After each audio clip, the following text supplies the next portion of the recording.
and welcome to our preparations for speech number 3. The first thing we're going to talk about is what's new about speech 3 and how it's different from what we did for speech number 2. Now, for speech 3, you've got to talk about a topic related to your major.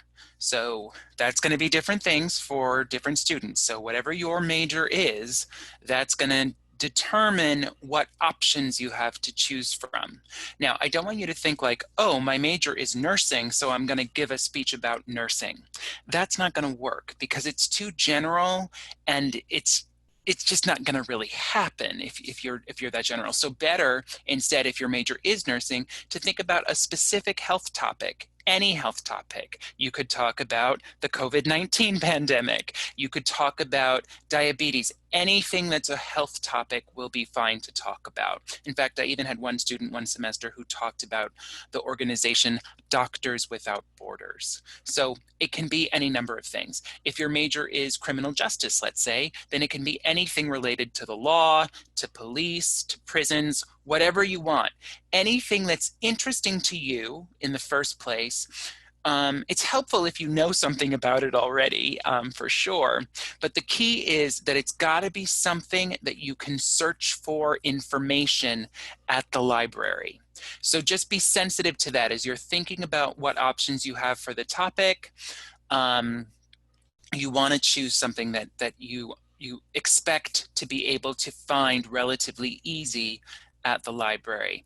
And when we get to video number 9 on library research, I'm going to give you a specific database that you should look at that will help you if you're struggling to find a topic. But the other thing that you can do, of course, is our discussion board topic for this module is an opportunity for you to shed some light for your classmates about what you're thinking about doing for your topic, and to get advice and feedback from them if you have questions and you're struggling, because you can help each other with that when you do the discussion board.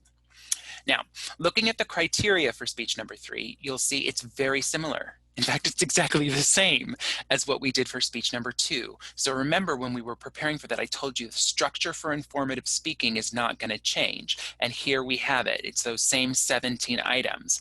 But we do have a few things that are a little bit different, okay? So we've got eye contact and charisma still. So you're choosing a topic that's interesting to you. You're making sure when you record the video that you're looking right into the camera. Fine, that's our standard stuff, yeah? Now, last time the speech was between 3 and 5 minutes. This time it's going to be longer, between 6 and 8 minutes. Now, that's for a couple of reasons. First of all, this is worth a lot more credit towards your grade. Speech number 2 was only 7.5 points on your final grade, but speech number 3 is 20 points. Big deal. Important assignment. Okay, so you've got to do this and do it well. So we learned about the structure last time, and now this is our test to show that we really understand what happens in what order, that we have that repetition that we need, all of those things that we value in informative speaking. And then the last thing that's here, which I have in red, it says that this needs to be, or must include, I guess, at least 3 attributions. So remember I said whatever your topic is for this speech, you've got to be able to search for it at the library and find information. And so you're going to have information in 3 different points in the speech, in the main point 1, in main point 2, and main point 3. So for each main point, you've got to have some information from some source at the library, at least one source for each main point. And I'll talk more about that as I go through this. And indeed, we'll talk about it more in video number 9 when I talk about library research, okay? So first things first, choosing your main points, okay? So in speech number 2, it was fine that you selected points that were somehow related to your topic. Remember that my example I gave was on Jamaica, food, music, places to visit, like kind of categories of information. But that is not going to work for speech number 3. It's too general, and it's just Yeah, it's not going to cut it. It's not going to cut it. We need to take a different approach, a more academic, scholarly approach, okay? And one of the things that we know about doing research is that the best approach is to come up with a research question. And if you were to speak to the librarians, the research librarians at the BMCC library, they would guide you to really focus on developing a central research question. Now, for the way that our speeches are structured, having one question is going to be a little awkward and hard to work with. So think instead about having one main topic. So let's say if you had a health-related major and you decided to talk about diabetes, then you're going to use the 5 Ws approach that you probably learned about at some point earlier in school. And there's a handout that's available that's called Informative Speech Topic Development, and it lays this all out, but it's really very simple if you're familiar with this. So if your topic was diabetes, let's say, so you have some health-related major, you choose diabetes as your topic, then these are some possible main points you might consider. Who is diabetes? Well, that's not going to work because, of course, diabetes isn't a person. It's an illness. It's a disease, right? So instead, who does diabetes affect? Okay, that'll work. What is diabetes? If you have some kind of topic that's a health topic, it's very simple to have what is that thing as your first main point, because you're going to have to explain to us what it is you're talking about, you know? So the order of these is just following in the who, what, when, where kind of idea, but you can move them around for whatever is going to make sense based on the information that you find, and also just what seems like a good flow for you, you know, but these are just examples. So who does diabetes affect? What is diabetes? When is diabetes diagnosed? Okay, so some people get diabetes type 1, and that means they have it from when they're a child, right? Diabetes type 2 is going to happen usually for adults.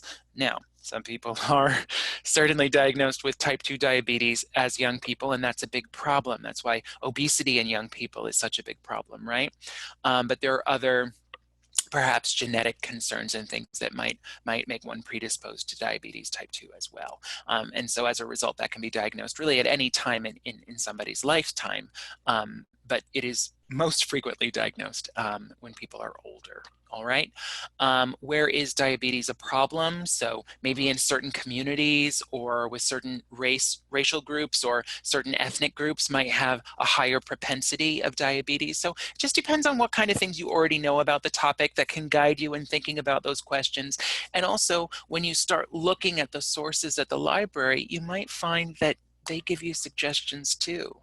So if you looked at an encyclopedia with diabetes as the main topic, the main article that you're looking at, it's going to have little subsections about diabetes in children, diabetes in urban areas, diabetes in the African American community, these kinds of things. So, you know, be open, be flexible, come up with a list of questions, certainly as a suggestion.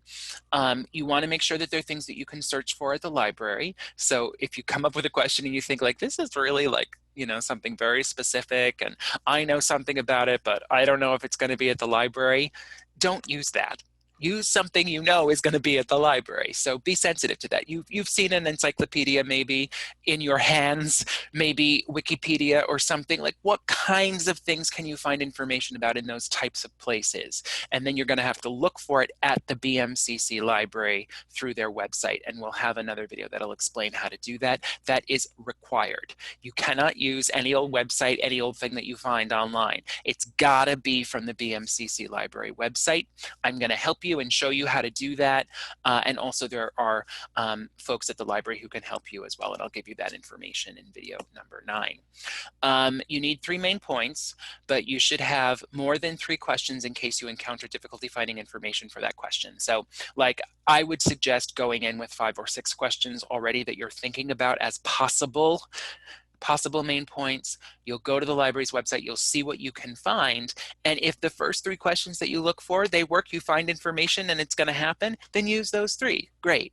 If you have a question and you're trying to search for it and you're struggling, then just go to the next question and see if you can find information for that. And then whatever 3 questions you have that you get the best information for, use those.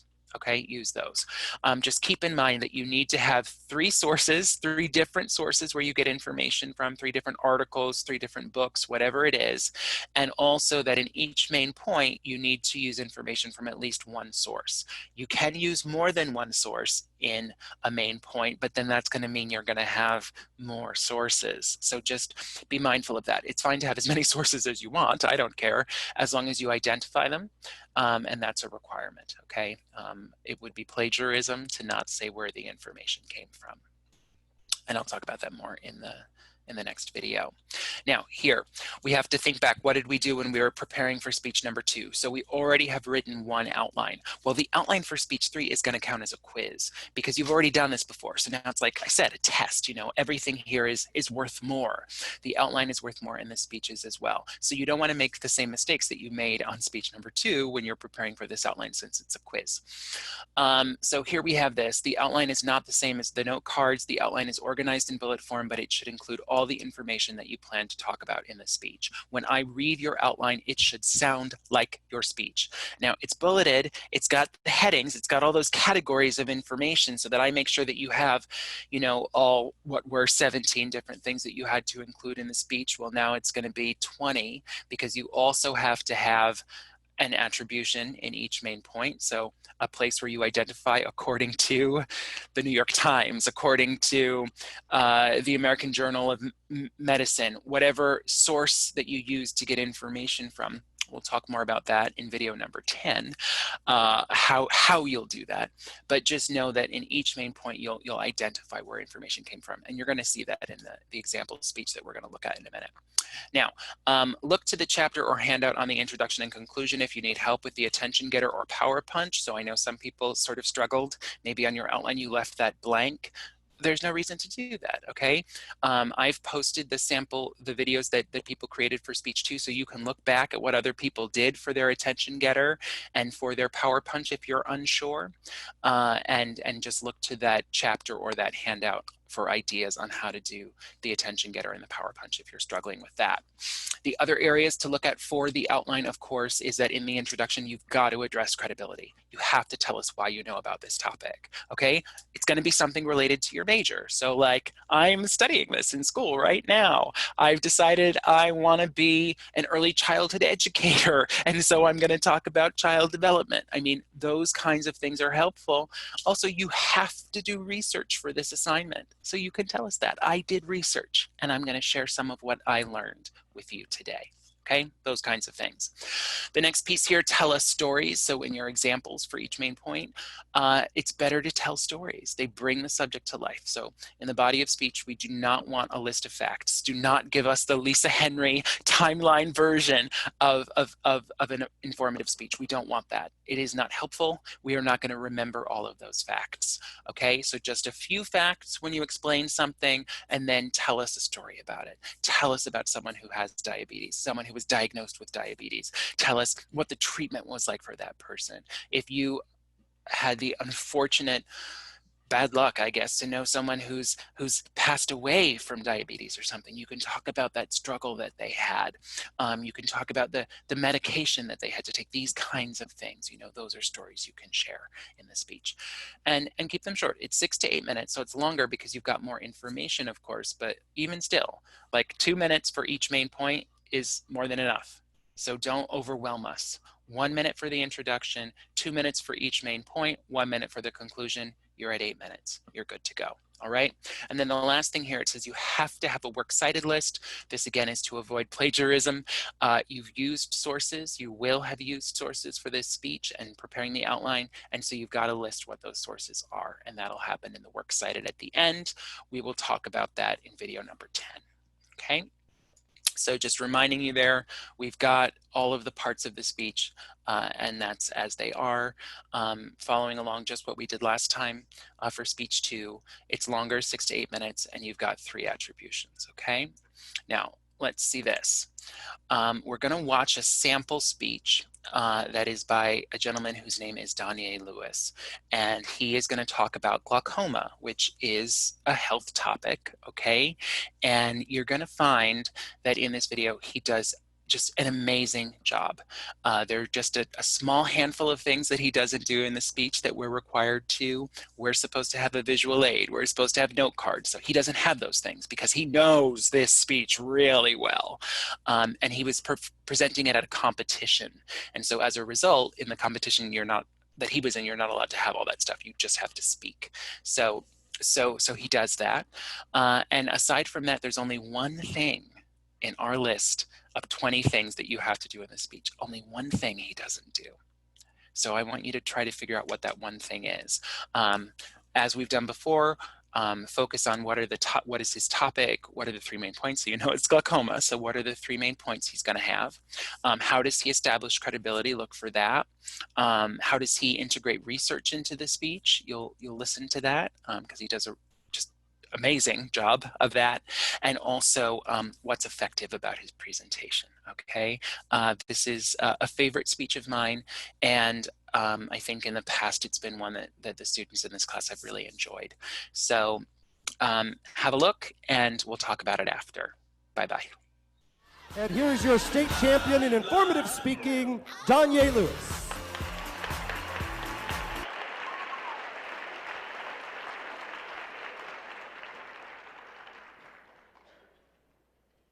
Before I start this speech, I would like to introduce myself.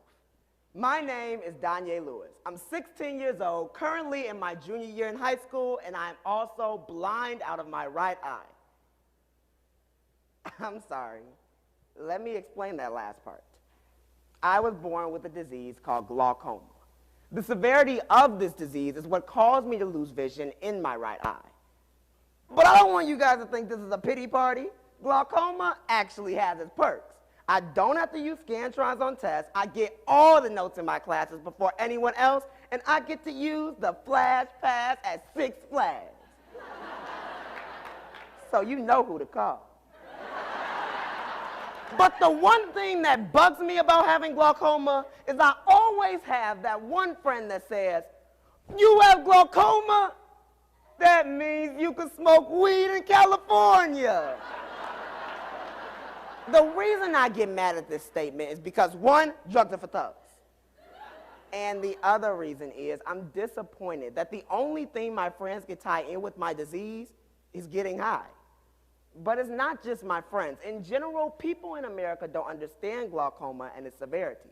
According to the American Optometric Association, glaucoma is the second leading cause of blindness in the U.S. What's even worse is this number is increasing. According to the American Health Assistance Foundation, globally 60.5 million had glaucoma in 2010. This number may increase to almost 80 million by 2020. With such a large number affected, let's explore this disease even further by first opening up your eyes to what glaucoma is, then viewing who it affects, and finally looking at the new advancements and treatments to this rare disease. So, what is glaucoma? Well, according to the National Institute of Health, or NIH website, glaucoma refers to a group of eye conditions that lead damage to the optic nerve. Damage to the optic nerve usually comes from increased eye pressure, also known as intraocular pressure, or for short, IOP. NIH goes on to say that the front part of the eye is filled with clear fluid called aqueous humor. Anything that slows or blocks the flow of this fluid causes pressure to build in the eye. If the pressure gets too high and damages the optic nerve dramatically, you can lose vision in that eye. However, the severity of glaucoma depends on what type you have.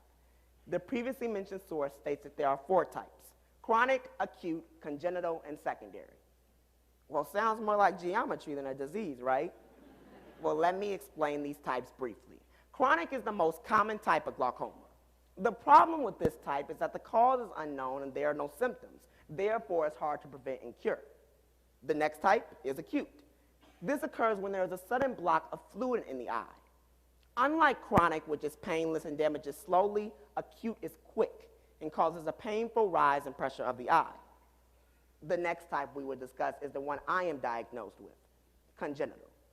Now, this is usually seen in babies and is often inherited. The symptoms include enlargement of the eye, red eye, and sensitivity to light. See, that's why I can use the Flash Pass at 6 Flags, because I can't stand in the sun long. At least that's what I tell them. And the last type is secondary.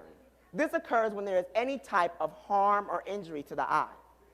See, it's good to differentiate which glaucoma is which, because you never know when you might have it. So now that we have opened up our eyes to what glaucoma is, it's time to view who it affects. Wait a second, I just remembered I forgot to mention something in my intro. I'm black. But if we're being honest, I think I'm mixed because of my silky hair. But that's another story. Now, I just didn't bring up my race to spark up small talk with you guys. What people don't know about race is that it plays a major role in glaucoma. According to a KPLC TV news report, African Americans are 5 times more likely to contract the disease than Caucasians. Dr. William Hart, an ophthalmologist at the Heart Eye Center, goes on to say that African Americans are also 6 times more likely to go blind from glaucoma than Caucasians, simply because they're not getting their eye pressure checked frequently. But this mistake, it's common for all of us. Think about it. When is the last time you've gone to the eye doctor? Exactly. Investigators at Washington University School of Medicine in St. Louis have found that oxygen levels may affect African Americans acquiring glaucoma. They found that oxygen levels are significantly higher in the eyes of African Americans with the disease than Caucasians. They suspect that more oxygen may damage the drainage system in the eye, causing pressure to build. This pressure damages the optic nerve, causing blindness. Now, this study is very interesting because it's the first physiologic link between race and glaucoma. But African Americans, let alone people, are not the only ones affected. I happen to have 2 little Shih Tzus at home. But my dogs have something very rare. Glaucoma! Can you believe that? Not only is it my brothers and I with the disease, but it's our dogs as well. Man, my mama sure know how to pick them. This is not as crazy as it seems, though. Glaucoma is actually found in man's best friend. According to Animal Eye Care's website, glaucoma is usually considered primary or secondary in animals. Primary glaucoma is found in many breeds, such as Cocker Spaniels, Chow Chows, and even little Shih Tzus. It's hard to determine if your dog has it or not, so the best way is to get their IOP checked by a vet. So now that we have viewed who glaucoma affects, black people, it's time to look at the new advancements and treatments to this rare disease. Now, from experience, I'm aware to all the first ways of treatment: drops, lasers, surgery. Having tried all 3 of these treatments and no progress, I'm searching for the new advancements that are being developed. According to an Australian Financial Review article titled "Taking the Pressure Off of Glaucoma," there are a new generation of stents and pipes that are being developed to help drain fluid into different pathways that direct it into deeper tissues in the eye. One of these stents has just been passed by the United States Food and Drug Administration.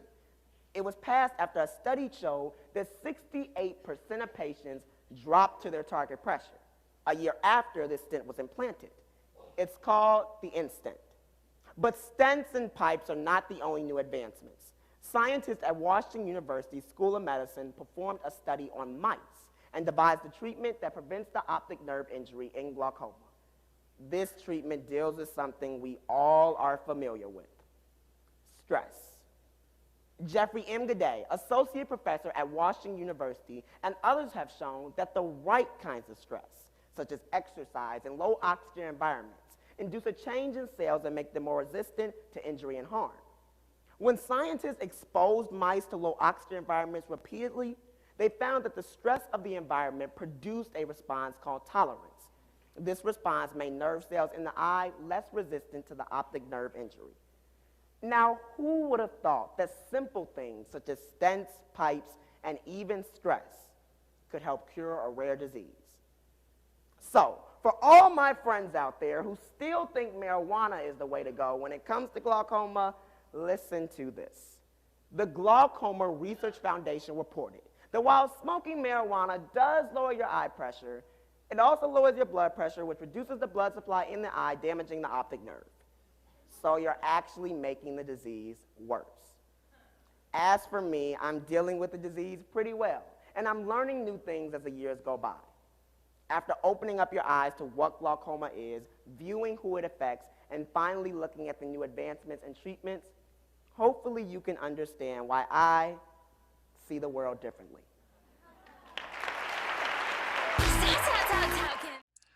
All right, class. So how did Donyae Lewis do? Did he have a topic? Well, clearly, I've told you already, the topic is glaucoma. Did he have 3 main points, and was that clear? Did he have research? I mean, research, right? Was he charismatic? I mean, he's got jokes, he's got all kinds of things going on. You can hear the audience laughing. He was making eye contact with the people in the audience, okay? He's not looking at the camera because the camera's not right in front of him. He's in an auditorium and there are many people sitting there. We don't see them, but we can hear them. So he's looking at all those folks. And was it between 6 and 8 minutes? Well, it was a little too long. But in terms of the content of his speech, okay? Introduction, absolutely. Main points, one after another, you betcha. Conclusion at the end, unbelievable. Okay, let's look at that more closely now. I know the text here is small, but his attention getter. Before I start the speech, I would like to introduce myself. My name is Donyae Lewis. I'm 16 years old, currently in my junior year in high school, and I'm also blind out of my right eye. I'm sorry, let me explain that. I mean, he goes on and on. So just, you know, this is too much, all right? So his speech was too long. Let's think about why that was. This is one reason. Attention getter, way too long. We want 1 minute for the introduction. So something short, can be funny, can have questions, can really get us involved, but don't overdo it, okay? Because we want to move on. We have a time limit. I guess he didn't, okay? So just be mindful of that. But brilliant, I mean, what he had to say, right? Now, in terms of his topic and 3 main points, we know that it was glaucoma, and he told us that he had 3 main points, talking about what it is, who it affects, and advancements in treatments, okay? So that's super clear. Then he's got to address credibility, and he doesn't do it in the order that we would normally like, which is to have the introduction of the main points and then to say credibility. You know, I know about this topic, because rather he included that in the middle of his attention getter. He talked about that he's blind, that he's experiencing this, that he was born with the disease, etc. So that's where he does that. Fine, as long as it happens and it's clear that you're telling us, you know, why it is you know about the topic, we'll be all right. Okay, now then, in terms of the main points, so you've got to state them, you've got to explain them, give an example or tell a story, and then repeat them before you go on. Now, of these 4 parts of each main point, there's only one time that he missed one thing, which was when he talked about the first main point. What he did was that he went right from his introduction into his first attribution. According to, let me look at that, the NIH website, I think, the National Institutes of Health, something like that, he said. So remember, you've got to tell us what the main point is, state it, before you start explaining it. And so when you have those attributions, when you're using the information from your sources, that's going to happen in one of 2 places, either in the explanation, explain it, or in the example or story. It cannot be when you state the main point. It cannot be when you repeat the main point. Attributions, information from your sources, are either explanation, explain it, or in the example and story, okay? So one of those 2 places. Never, never, never when you're stating the main point. You've always got to state it first in a sentence. First, I'm going to tell you what it is, what glaucoma is, and then you can say, all right, according to the National Institutes for Health website, I guess, yeah? Now, in terms of research, so we need to have 3 sources from the library, 1 in each main point, and each time you use a source, you have to have an attribution. Attribution, you say according to, and tell us where the information came from. We'll talk more about that in video number 10 with attributions, and we're excited. But for what he did in the speech, in the attention getter, according to the American Optometric Association, I misspelled it there, according to the American Health Assistance Foundation, according to the National Institute, all right? So you do not need to have attributions in your attention getter. He did. You need at least 1 in each main point. Main point 1, he had 1 attribution. Main point 2, he had 1, 2, 3, 4, okay? And in main point 3, he had 4 more sources. So this is overkill, my friends. He's got 12 sources, is that right? 8, 9, 10, 11 sources he has. We only need 3, 1 in each main point. You can have more. You've got to have at least 3 from the library. If you have more than 3, you can use ones that you find on the internet. So you see in his, he talks about Animal Eye Care's website. He talked about the website for the National Institutes of Health. If you have at least 3 from the library, you can use other internet sources, other books, other things.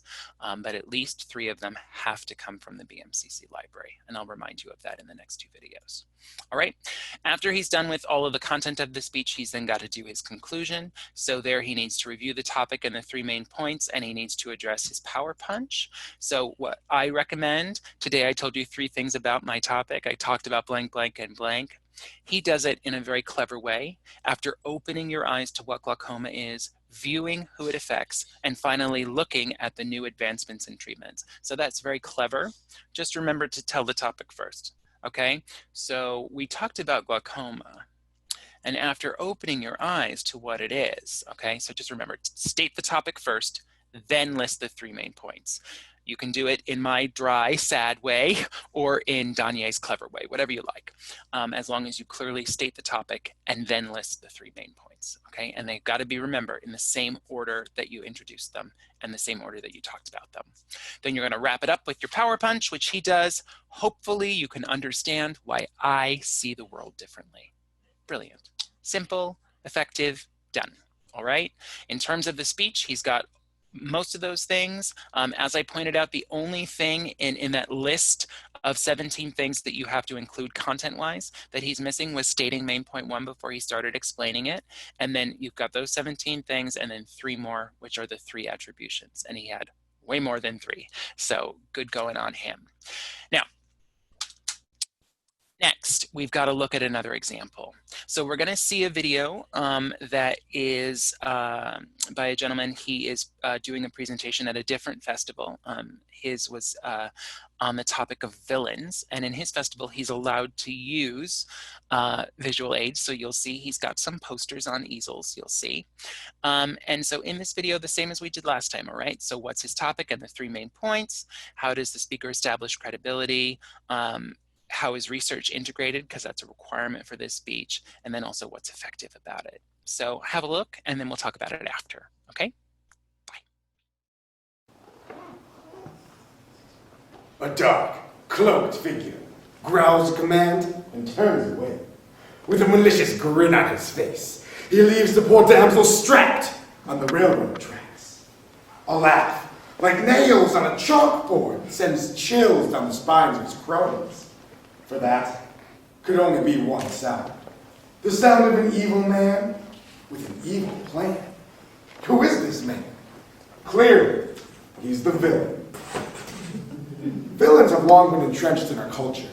Although constantly hunted, they have survived since the dawn of time. And perhaps it is time to uncover the secret to their success. We will learn what is so intriguing about villains, what kinds of villains there are, and thankfully, where villains are most vulnerable. Many people go to see horror movies, not only for the thrill of being scared silly, but also because they are fascinated by the villain. Whether it be a stalker with a chainsaw or a hideous vampire, these characters become irresistible to us. We know so little about them, yet they play central roles in works of literature and films. We long to understand the motives behind the villain's diabolical plot. Hence, the monologues explaining the villain's evil plans. Villains are even arguably more interesting characters than heroes. Writers usually give the background on the hero, but it isn't always that there's a backstory on the villain. That's what creates such an attraction. The man, shrouded in mystery.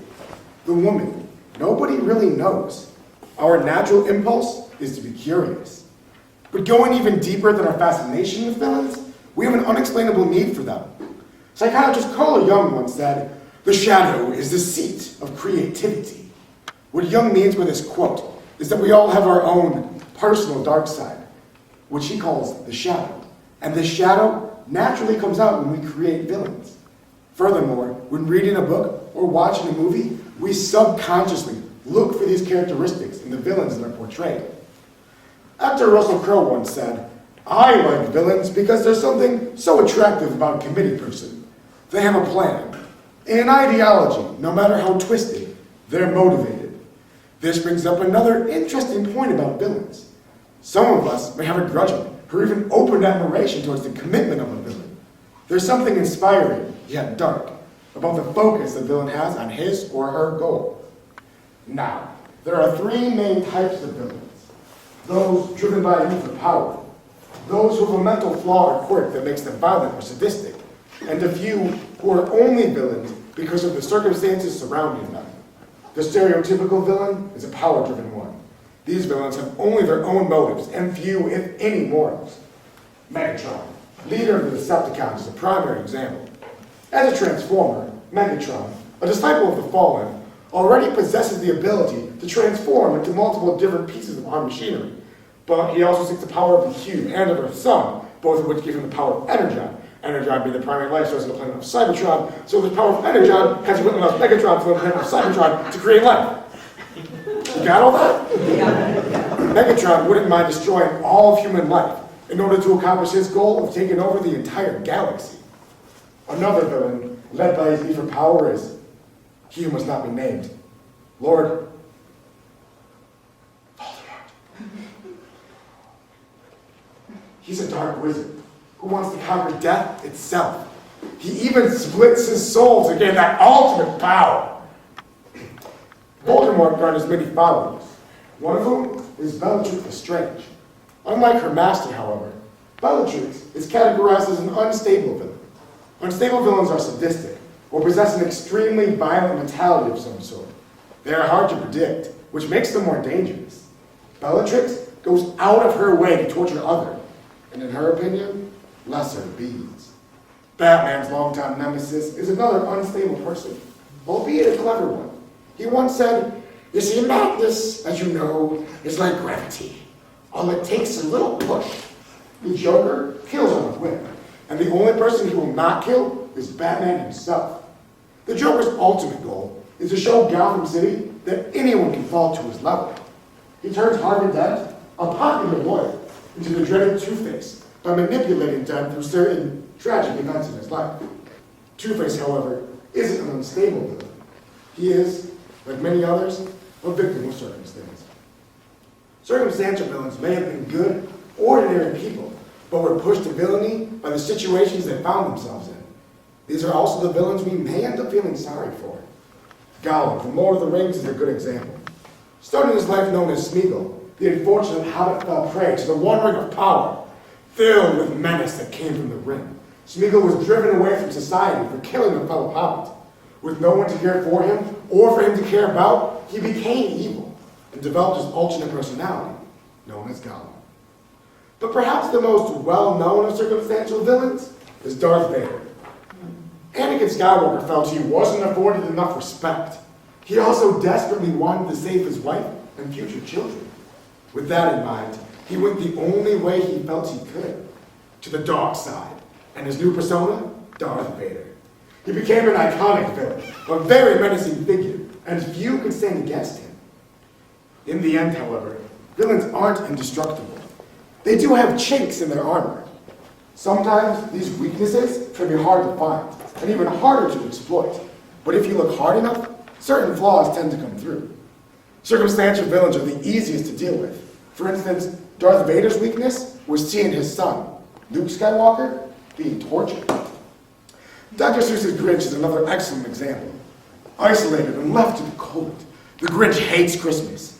But when he hears the joyful songs of all the who's he has robbed, his heart breaks. Well, actually it grows. Since circumstantial villains do tend to have some morals, the protagonist must find someone the villain cares about and get them to cry for the villain to return to their former selves. And sometimes, the villain does return from the realm of evil back to the realm of good. For the other two kinds of villains, insane and power-driven, the easiest way to combat them is to discover a hero. For every villain, there is a hero. For every Joker, there's a Batman. Voldemort has Harry Potter. Megatron, Optimus Prime. Captain Hook, Peter Pan. Spartans, Wolverine. Typically, the hero will target the villain's physical being, and may even end up killing them, which is the most straightforward way to get rid of a villain. Villains are ingrained in our culture. We created them to hate them, and ended up having a love-to-hate mentality towards them. There are all different kinds of villains, and all villains have weaknesses.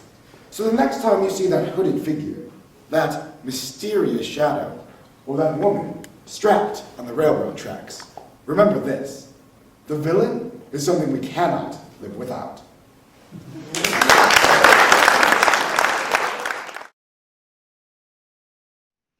All right, class, so now you've watched this speech on villains. Now the guy's a little difficult to understand sometimes, but how did the speech go? That's our question, okay? Did he have a topic? You bet. Villains was the topic, right? Did he have 3 main points? Sure did. Did he use research? Okay. Was he charismatic? I mean, how could he be more excited about this, all right? Like villains and comic book characters and things are this guy's life, you know? Was he making eye contact with the people? Sure. He was talking to folks there in the audience in that classroom with him. And was the speech 6 to 8 minutes? I think it was a little bit more than 6 minutes. So roughly in the time frame, which is good. Now, in terms of what he's got to do in the speech, so there are those 17 things again that we're supposed to do, and most of those were pretty clear, right? So then let's go through and look at what he did, you know? So in the introduction, got to start with an attention getter, right? And so he says, a dark cloaked figure growls command and turns away. With a malicious grin on his face, he leaves the poor damsel strapped on the railroad tracks. All that jazz. Fine. Telling a story, a dramatic story. And that is a perfectly fine attention getter. A little long still, but you know, pretty good. Pretty good. Okay, so that's fine. Then he's got to tell us what his topic is and his 3 main points. And you bet he does. He says, we will learn what is so intriguing about villains, what kind of villains there are, and where villains are most vulnerable. And those are the 3 things that he talked about. I think he even has a poster for each one, right? Just remember, again, like I said in the glaucoma example, when he was repeating his main points, that you've got to state the topic before you list the 3 main points. So just to say, I'm going to talk about villains, and we will learn what is so intriguing about them, etc. Okay? Now, the last thing is credibility. You've got to tell us why you know about the topic. And he never does that.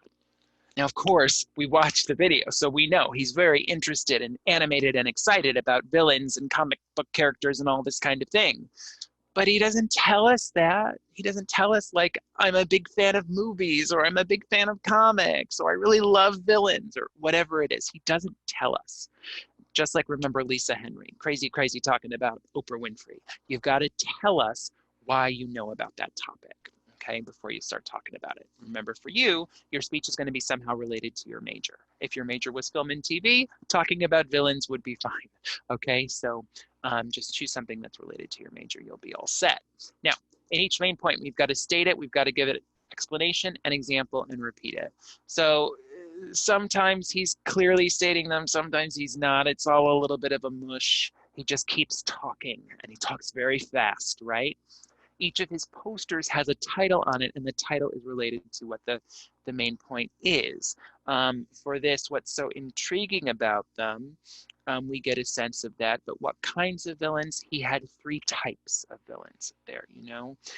So just be careful, make sure that your main points are consistent, and make sure that you're really clear about stating the point before you start explaining it, and make sure that you repeat it before you go on to the next part, okay? Now, we're supposed to have research. It's our assignment. We've got to get information from sources at the library. Did he have information from sources in a library? I don't think so. Okay. In his first main point, what's so intriguing about the villains? At some point in there, he said, according to works of literature and films. That is not good. Which works specifically? Which books? Which pieces of literature? Which films? Okay? So you gotta be specific in the attributions. Really important. Then his next main point, what kinds of villains are there? He says at one point, according to actor Russell Crowe, or actor Russell Crowe says. Where? Russell Crowe has done many things. Has he written an article that's in the library? Has he written a book that's in the library? I'm going to guess probably not. I don't know for sure. But what I do know is that probably he's quoting him from an interview, okay, which could be a video source. He might be quoting him from something he said in a magazine article. So you've got to give the attribution to the source, not to the person, okay? So where was that said? Did he say it in an interview? Was it quoted in a book? Where is it? Is it in a documentary or something? You've got to be specific about the place where you got it from, okay? That's the important thing to give in the attribution. And then in the last main point where he's going to talk about why they're most vulnerable or where they're most vulnerable, he doesn't have an attribution at all. He just tells us the information. And that's not our assignment, okay? We already did that in speech 2. Here, you must use information from the library. You must have that information in each source or each main point, and you've got to, tell us what that source is, where the information came from.